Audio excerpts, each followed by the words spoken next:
buenos días, ¿cómo están? Sean bienvenidos a una edición más de JN Noticias. Yo soy Lizeth Guzmán y los voy a acompañar en esta siguiente media hora, pero antes empecemos revisando nuestros titulares. Jurado Nacional de Elecciones y el Colegio de Abogados de Lima realizaron conversatorios sobre el derecho al voto de personas privadas de libertad. 36 partidos políticos inscritos ante el Jurado Nacional de Elecciones participarían en elecciones de 2026. Y hoy en la entrevista central, el jefe de Servicios al Ciudadano del JNE brindará detalles de las afiliaciones y renuncias presentadas hasta el lunes 7 con miras a las elecciones regionales y municipales 2026. Comenzamos con nuestra información. El JNE atendió de forma extraordinaria el último 7 de octubre y recibió más de 300.000 fichas de afiliación a organizaciones políticas. Veamos los detalles. Hasta la medianoche, el último 7 de octubre, la Oficina de Servicios al Ciudadano del JNE y las 19 oficinas desconcentradas a nivel nacional atendieron a las organizaciones políticas, quienes a través de sus personeros buscaban actualizar sus padrones de afiliados con miras a las elecciones regionales y municipales 2026. El hito electoral establecía como fecha límite para la presentación de solicitudes de afiliación a agrupaciones políticas y de esta manera poder participar de los próximos comicios subnacionales. En Lima, la Oficina de Servicios al Ciudadano, liderado por Luis Grillo, atendió de forma extraordinaria, recibiendo a los representantes de dichas organizaciones, quienes llegaban con sus fichas de afiliados a la mesa de partes para que sean revisadas de forma por el personal de la entidad electoral, siendo más de 300.000 fichas las recibidas en dicha oficina desde el 13 de julio al cerrar el día límite.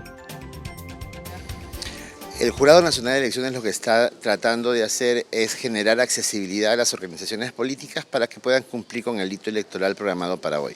¿Cuál es este hito? Que podamos presentar la actualización de nuestros padrones de afiliados con la finalidad de que una vez que las organizaciones políticas convoquen a sus elecciones primarias, tengan la plena seguridad de aquellos quienes han logrado ser registrados o inscritos ante el Jurado Nacional de Elecciones puedan participar. Hay que considerar que nosotros como área de servicios al ciudadano, a través también de todas nuestras oficinas desconcentradas, lo que revisamos es la forma. ¿Qué quiere decir esto? Que vemos el cumplimiento de lo que está estipulado en el reglamento, de aquellos requisitos que son requeridos para poder presentar este trámite. Estamos nosotros cumpliendo con, la atención oportuna y de manera rápida y efectiva. Hemos preparado, por ejemplo, en nuestra sede central 5 ambientes distintos para poder recibir y acoger y de esta manera atender. Por otro lado, indicó que en el marco de este hito electoral también se registraron renuncias a organizaciones políticas. A esto se ha sumado un fenómeno que hemos estado detectando a lo largo y ancho del país, que es el tema de las renuncias de los ciudadanos a las organizaciones políticas que en este momento tienen vínculo. En ese sentido, son más de 34.000 renuncias de ciudadanos a sus agrupaciones políticas. Finalmente, Luis Grillo recordó que el año 2026 será un año electoral en nuestro país. El año 2026 va a ser un año enteramente electoral, ¿no? Porque vamos a tener dos procesos, uno en abril, que serán las generales, y en octubre el segundo, que serán las regionales. Entonces, este hito tiene la misma naturaleza, pero enmarcado dentro del proceso de elecciones regionales y municipales 2026. De esta forma, el Jurado Nacional de Elecciones muestra su compromiso con la ciudadanía y brinda todas las garantías necesarias para la atención oportuna de la entidad electoral.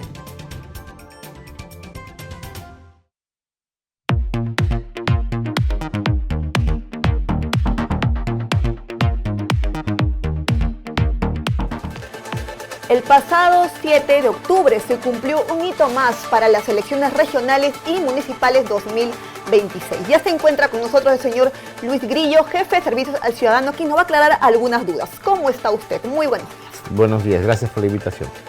Coméntenos, por favor. Quisiera empezar con esta pregunta, ¿no? Hubo una pequeña confusión con lo que pasó el 12 de julio, con lo que pasa ahora último 7 de octubre, ¿no? Algunos dicen de que ya se cerró el plazo el 12 de julio, pero hay otro plazo que quedó abierto que es el 7 de octubre. Entonces, eso ha creado confusión para algunas personas. Bueno, en primer lugar sería importante remarcar que el 2026 va a ser un año enteramente electoral. van a haber dos procesos que se van a desarrollar, uno en abril, que son las elecciones generales 2026, y en el mes de octubre las elecciones regionales y municipales 2026.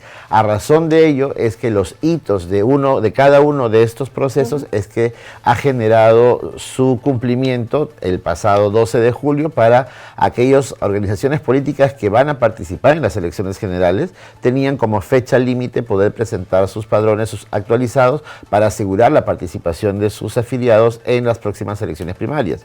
Pero en este caso, en el hito del 7 de octubre, pasado, es precisamente enmarcado en las elecciones regionales y municipales 2026. El mismo trasfondo, es decir, hasta esa fecha, las organizaciones que tienen miras en participar en los próximos comicios regionales y municipales han podido actualizar sus padrones con la finalidad de asegurar su participación en los comicios primarios, ¿no? Claro, una es para las presidenciales y otras son para las elecciones regionales y municipales, como es usted ha correcto. mencionado. ¿Cuál es la labor que ha realizado Servicio al Ciudadano esta última fecha? Pues nosotros lo que tenemos que hacer es la recepción de estos documentos, la verificación del cumplimiento de lo que se establece en el reglamento y verificar si efectivamente de forma han cumplido con la presentación tal y como se establecen en los lineamientos establecidos por la Dirección Nacional de Registro de Organizaciones Políticas. Eso quiere decir, por ejemplo, una solicitud dirigida hacia el director de la DNROP, que el personero haya firmado una declaración jurada para hacer la entrega formal de los padrones de afiliados. Por otro lado, también están las fichas de afiliación, tanto en original como en copia, los 2 CDs con los que deben de adjuntar la documentación y que deben de cumplir la estructura que exige el reglamento. Y por último, un comprobante de pago por derecho de trámite de 64,30. Verificamos el cumplimiento de todo ello, hacemos la verificación en el sistema de los CDs que cumplen con la estructura, verificamos que las fichas de afiliación sean en copia y en original en la secuencia que nos exige el reglamento. Y si todo está ok, esto procede a ser enviado y derivado a la Dirección Nacional de Registro de Organizaciones Políticas, y en caso de algún incumplimiento de forma, pues se levanta un acta con la finalidad de que pueda ser subsanado. Recordemos que el día siguiente, el día 8 de octubre, era también feriado, por consiguiente el plazo para levantar esas observaciones se inicia el día de hoy y concluye el día de mañana. ¿Cuáles son las cifras que han obtenido? Con respecto a la presentación de los padrones, para actualizar hemos tenido más de 175 solicitudes presentadas, lo que aproximadamente, haciendo una decodificación, hemos estado descifrando sobre cada una de las solicitudes cuántos afiliados estaban presentando, pues suma más de 307,000 afiliados que están formando parte de una nueva organización política. Claro, hay una alerta, ¿no?, con respecto a las renuncias que se han presentado. Bueno, con respecto a este tema, lo que sucede es que cuando se cerró el hito del 12 de julio, nosotros habíamos hecho una medición desde el mes de enero hasta esta fecha para ver cuántas renuncias se habían presentado por parte de la ciudadanía que pertenecía o que tenía vigente su militancia en las distintas organizaciones políticas. Y el número que nos arroja era más de 15,000. ¿Correcto? Sin embargo, para poder hacer una medición de la misma naturaleza en este proceso, en este hito del 7 de octubre, tomamos como referencia y como rango el 13 de julio hasta el día 7.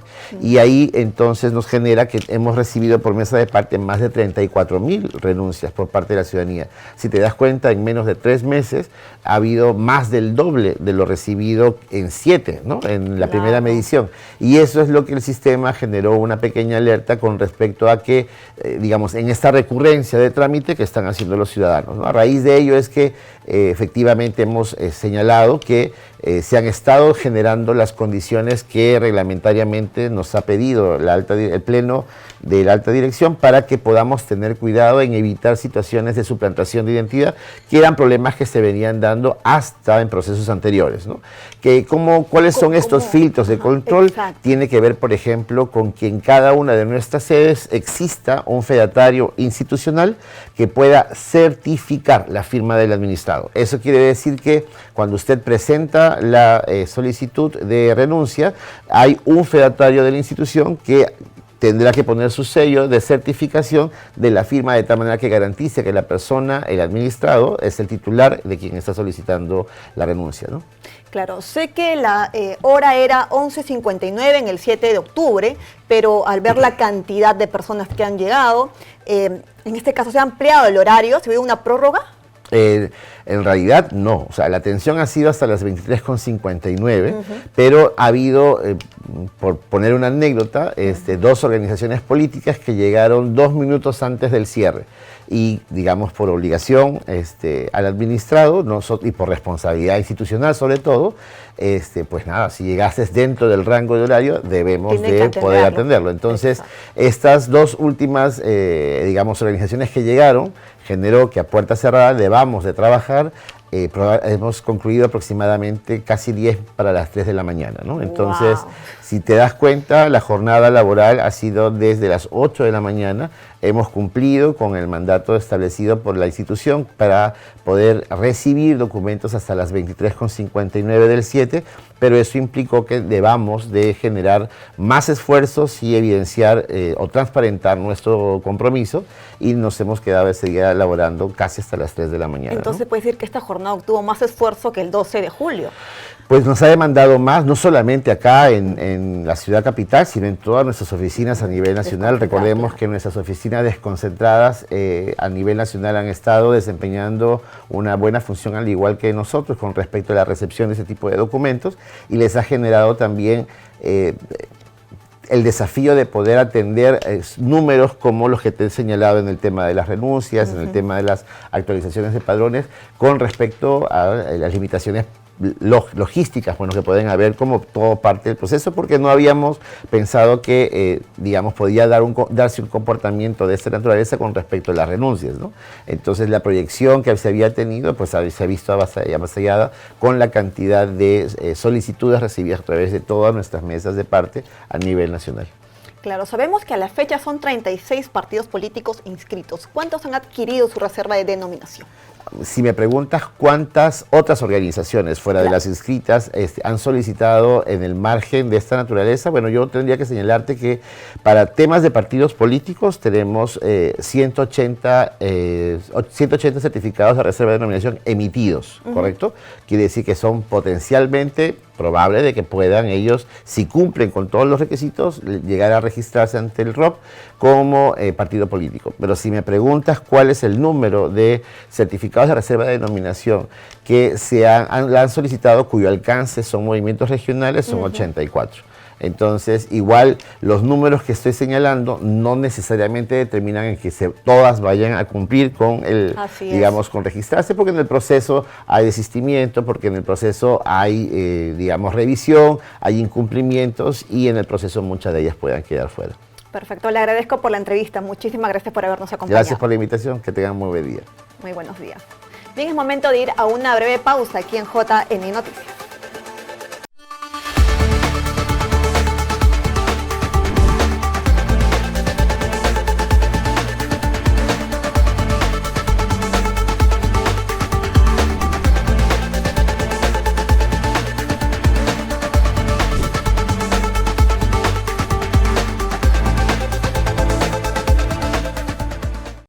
Estamos de regreso en JN Noticias, y según el registro de organizaciones políticas hasta el momento, ya son 36 los partidos políticos inscritos ante la institución electoral y que participarían en las elecciones del 2026. Hasta la fecha ya son 31 los partidos políticos que se encuentran inscritos. Por lo mismo, están aptos para participar en las siguientes elecciones de 2026. El último partido político que consiguió su inscripción el 15 de julio es el Partido Cívico Obras, según la plataforma oficial del ROP. En esa línea, en los 2 últimos años consiguieron su inscripción alrededor de 19 partidos políticos, esto entre el 2023 y lo que va del 2024.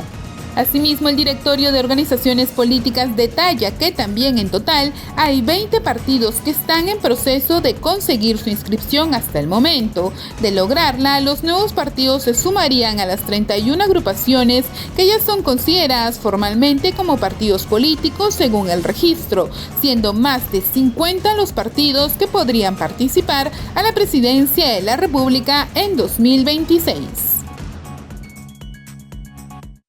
Mendoza, abogado especialista en temas electorales, alerta sobre la urgencia de formar alianzas para evitar la automatización del voto en las elecciones generales del 2026, ante el incremento de partidos políticos inscritos. En el marco de las elecciones generales del 2026, el abogado especialista en temas electorales, Roy Mendoza, afirmó que la conformación de alianzas electorales ya no es solo una opción, sino una necesidad urgente para los partidos políticos que buscan tener representación. Según Mendoza, actualmente existen 35 organizaciones políticas inscritas, cifra que podría llegar a 60 en el 2025, lo que generaría una atomización del voto y afectaría el principio de representatividad. Yo creo que la conformación de alianzas electorales ya no es una opción, sino es una urgencia, ¿no? Es una urgencia porque nunca en la historia electoral que tenemos hemos enfrentado un proceso electoral con tantas organizaciones políticas, ¿no? Actualmente existen 35 organizaciones políticas, he visto que ya dos partidos políticos ya cuentan con síntesis, entonces en breve vamos a tener 37 y para abril del 2025 posiblemente vayamos a tener 60. Entonces el escenario se presenta caótico, ¿no? Va a haber una atomización del voto, una afectación al principio de representatividad, con lo cual eso se puede aminorar, ¿no? Los efectos negativos se pueden aminorar. ¿Cómo se pueden aminorar? Yendo en alianza, salvo que el Congreso modifique, ¿no?, algunas normas electorales y, por ejemplo, diga o promulgue una norma así como la teníamos anteriormente de que no se pierde la inscripción si no se participa en 2 procesos electorales consecutivos, ¿no? Si dijera algo así, entonces creo yo que la gran mitad de partidos políticos hoy en día inscritos no irían al proceso electoral, pero no lo creo, no creo que vaya a sacarse una norma así y por tanto las alianzas electorales son una urgencia para los partidos políticos hoy en día inscritos y los que van a participar en el proceso electoral del 2026. Mendoza también detalló las principales diferencias entre las fusiones partidarias y las alianzas electorales, recalcando que las alianzas son temporales, mientras que las fusiones tienen carácter permanente, lo que implica que una o más organizaciones pierdan su inscripción ante el registro de organizaciones políticas. En las alianzas electorales, los partidos o las organizaciones políticas que conforman la alianza mantienen su inscripción ante el registro de organizaciones políticas.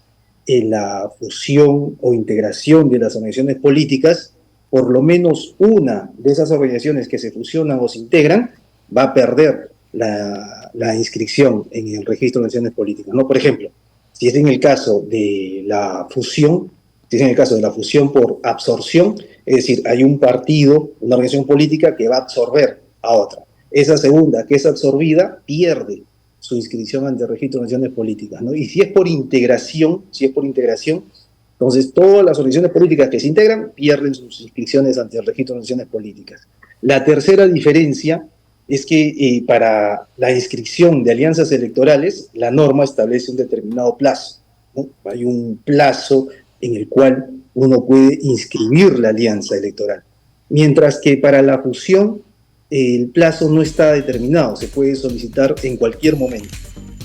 Ante este panorama, el abogado resaltó la importancia de que los partidos políticos comiencen a trabajar en la formación de alianzas para maximizar su impacto en el próximo proceso electoral y lograr representación, en medio de un escenario que calificó de caótico. Una tarea pendiente para los partidos políticos hoy es que deben innovarse para llegar a la población electoral joven de cara a las próximas elecciones 2026. El secretario nacional de la Juventud, Carlos Vilela, sostuvo que los jóvenes en la política deben tomar un rol protagónico, ya que son ellos quienes tienen las mejores herramientas y estrategias de llegar al electorado en estos tiempos. Los jóvenes están interesados en poder participar activamente con liderazgo de los cambios positivos en sus localidades, sin pertenecer a un partido político. Y ahí viene un poco la desconfianza también que se nota, ¿no? Y sí creo que es una oportunidad para nosotros, por ejemplo, en la CENAJU u otras instituciones también, que puedan ser escuchados los jóvenes para tomarlos en consideración y prepararlos, fortalecer sus capacidades para que hagan incidencia en diferentes mecanismos.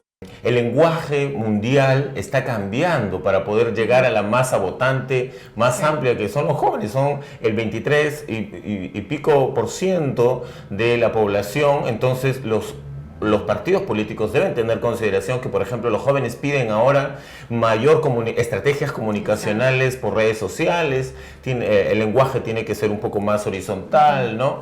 Entonces, creo importante la pregunta, porque considero que los políticos de los partidos, de los partidos políticos propiamente, puedan hacer escucha activa de los jóvenes, porque creo que ellos tienen las mejores herramientas y estrategias de cómo poder llegar a esa gran masa votante y empezar a innovar justamente las propuestas de política pública que buscan hacer, ¿no? O las innovaciones. Asimismo, refirió que los jóvenes dentro de las organizaciones políticas muchas veces no son escuchados, por ello es importante que exista una comunicación con los líderes partidarios para dar cuenta de su posición en su partido y sea políticamente tomado en cuenta. Hay un gran número de alcaldes que tiene hasta 35 años, por ejemplo. Okay. Hay un gran número, un poco más de 50 alcaldes. Sin embargo, de más de 1.700, casi 2.000 municipios, se necesita seguir promoviendo la participación de los jóvenes. Y claro, muchas veces cuando están dentro, como lo hemos escuchado, de un partido político, no son escuchados, ¿no? O no se les toma muy en cuenta. Pero yo les sugeriría que ahí los jóvenes puedan organizarse a la interna, ¿no? 4 o 5 jóvenes, ¿no? Hablar con el líder partidario, ¿no? Cabe resaltar que la CENAJU se viene reuniendo con los jóvenes en los ya conocidos encuentros regionales, promoviendo su participación, el mismo que tendrá un evento cumbre en la ciudad de Lima a fines de noviembre. Los encuentros regionales son muy importantes, son espacios de articulación, de coordinación, que vienen siendo trabajados con los propios gobiernos regionales. Eso es lo mejor, porque hay disposición del gobierno regional, de las autoridades locales, con la CENAJU para poder fomentar un diálogo social con jóvenes, ¿no? El encuentro nacional se llevará a cabo el 27, 28 y 29 de noviembre, el Encuentro Nacional de Juventudes Bicentenario 2024, ¿no? Donde también vamos a aprovechar ahí a poder conmemorar nuestro bicentenario, ¿no? Finalmente indicó que es importante crear vínculos con los jóvenes para formular propuestas, por ello continúan promoviendo cursos de fortalecimiento de capacidades y de liderazgo para hacer escuchar la voz de los jóvenes. El JN y el Colegio de Abogados de Lima organizaron un importante conversatorio sobre el derecho al voto de las personas privadas de libertad sin condena. El evento buscó afinar los últimos detalles de un proyecto de ley que será presentado al Congreso para garantizar este derecho fundamental. El Jurado Nacional de Elecciones y el Colegio de Abogados de Lima llevaron a cabo el Conversatorio Nacional sobre el derecho al voto de las personas privadas de su libertad sin condena en la sede del CAL. El evento reunió a especialistas del ámbito jurídico para debatir y perfeccionar el anteproyecto de ley que busca reconocer y garantizar el derecho al sufragio de los internos que aún no han sido sentenciados. El magistrado del Pleno del Jurado Nacional de Elecciones, Willy Ramírez Chávarri, destacó la relevancia de este proyecto. Este es un muy importante proyecto de ley, ya que se trata de las personas que están en el interior de los establecimientos penitenciarios de nuestro país, pero que no cuentan con una sentencia condenatoria. Lo que quiere decir que legalmente todavía son inocentes. Sin embargo, ya se les privó de la libertad por un lado y por otro lado de algo tan elemental como es el derecho al sufragio, que es parte de los derechos civiles y políticos, ¿no? Bueno, que son derechos fundamentales también. Durante el conversatorio se discutieron las experiencias nacionales e internacionales en la materia, así como las propuestas que permitirán afinar los últimos detalles del anteproyecto de ley. Según Ramírez Chávarri, el anteproyecto ha sido elaborado por una comisión del JNE y este evento marca la fase final antes de su presentación oficial al Congreso de la República. Esta es la última fase en realidad, porque este conversatorio es para que se afinen ya los últimos detalles. Hay un anteproyecto elaborado por la comisión que presido, integrada por las diferentes áreas del jurado, y en los 2 días que vamos a estar conversando acá acerca de las experiencias y de las propuestas que vamos a canalizar también, esto servirá para darle ya los últimos toques al anteproyecto y para que se convierta en un proyecto de ley que será remitido a nuestro Congreso de la República. El conversatorio buscó perfeccionar el marco legal para proteger los derechos civiles y políticos de las personas que aún no cuentan con una sentencia condenatoria, subrayando que el voto es un derecho que no debe ser vulnerado. La presidenta de la Asociación Nacional de Periodistas, Zuliana Lainez, sostuvo que los organismos electorales tienen excelentes mecanismos de fact-checking para combatir la desinformación. Los organismos electorales, como el Jurado Nacional de Elecciones y la Oficina Nacional de Procesos Electorales, tienen excelentes mecanismos de fact-checking para combatir el fenómeno global de la desinformación, con los cuales contribuyen al ejercicio del derecho a la información veraz de la ciudadanía, subrayó Zuliana Lainez Otero, presidenta de la Asociación Nacional de Periodistas. No es una batalla que vamos a ganar los periodistas solos. Aquí hay que involucrar a las instituciones. Yo saludo, lo hemos dicho de manera reiterada, los organismos electorales, tanto la OMP, el Jurado Nacional de Elecciones, tienen excelentes mecanismos de fact-checking para corroborar ese flujo de información que es mentira y que se revela cuál es la situación cierta, que contribuye a aclararle a la gente información veraz en el ejercicio de su derecho a la información, pero tampoco la vamos a ganar esta batalla solo instituciones haciendo fact-checking y periodistas. Aquí necesitamos sumar a la ciudadanía. Resaltó que la desinformación es uno de los mayores fenómenos con el que los periodistas se enfrentan cada día y que la mejor forma de salir airosos en esa batalla es haciendo un buen trabajo, lo que implica volver a los principios básicos del periodismo, buscar la verdad, ser rigurosos y contrastar las fuentes. Siempre les decimos a nuestros colegas la mejor forma de contribuir a combatir la desinformación es hacer bien nuestro trabajo. Eso es volver a los principios básicos del periodismo, la búsqueda de la verdad, el rigor.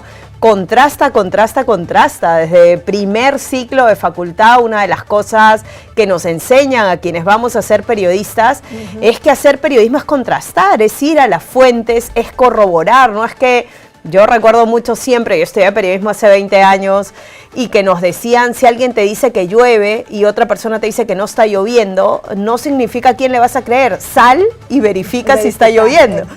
Sin embargo, refirió que no es una batalla que los periodistas y las instituciones que realizan labor de verificación van a ganar solos, por lo que es fundamental sumar a la ciudadanía, en vista de que esta es la que recibe información falsa, por ejemplo, en un grupo familiar de WhatsApp, y la comparte y reenvía, contribuyendo a hacer viral una mentira. Mediante atención por videollamada, la OMP absuelve consultas de ciudadanos con discapacidad auditiva. La Oficina Nacional de Procesos Electorales recuerda a los ciudadanos con discapacidad auditiva que también tiene la opción de aclarar dudas o formular consultas a través de una videollamada desde el número de WhatsApp 951-869-096, donde serán atendidos por un intérprete de lengua de señas peruana. Para utilizar el servicio, el ciudadano con discapacidad auditiva solo debe hacer una videollamada a través de la plataforma de WhatsApp los días martes o jueves entre las 9 de la mañana y las 12 del mediodía. Durante esta sesión, un intérprete de lengua de señas peruana será el interlocutor entre el ciudadano y el especialista. Atención, la videollamada puede realizarse desde cualquier computador o celular en el que esté instalado el aplicativo WhatsApp. Cabe precisar que dicha iniciativa se alinea al enfoque intercultural e inclusivo, informando sobre materia electoral a todos los ciudadanos que lo requieran de manera oportuna, transparente y accesible. Asimismo, mediante este servicio, la OMPE busca formas de comunicarse y brindar información a todos los ciudadanos, incluyendo aquellos que por su discapacidad enfrentan dificultades en nuestra sociedad.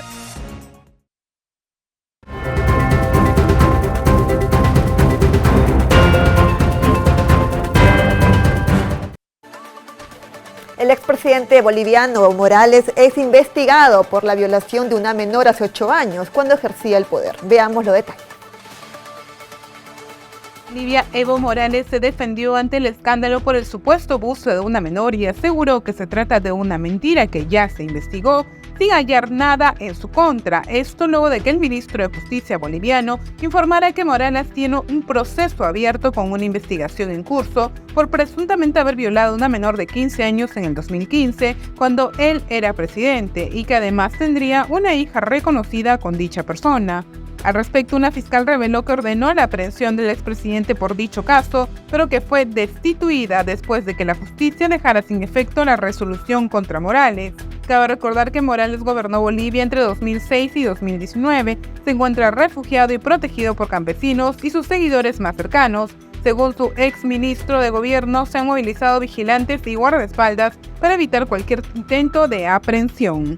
Cabe resaltar que esta noticia se da en medio del enfrentamiento entre Morales y el actual presidente de Bolivia, Luis Arce, ya que ambos se ven enfrentados por quien lidera el partido oficialista, MAS, y ambos líderes luchan por la nominación presidencial para el 2025, ya que se tienen programados los comicios a realizarse el 17 de agosto de dicho año. El líder opositor venezolano Edmundo González se reivindicó como presidente electo de Venezuela y adelantó que el próximo 10 de enero estará de regreso en su país para tomar posesión como presidente. El líder opositor venezolano Edmundo González Urrutia jurará como presidente electo de Venezuela. Dicha intención se dio tras participar en el foro La Toja Vínculo Atlántico, celebrado en la localidad de Ogrove, donde recalcó que su estancia en España es temporal.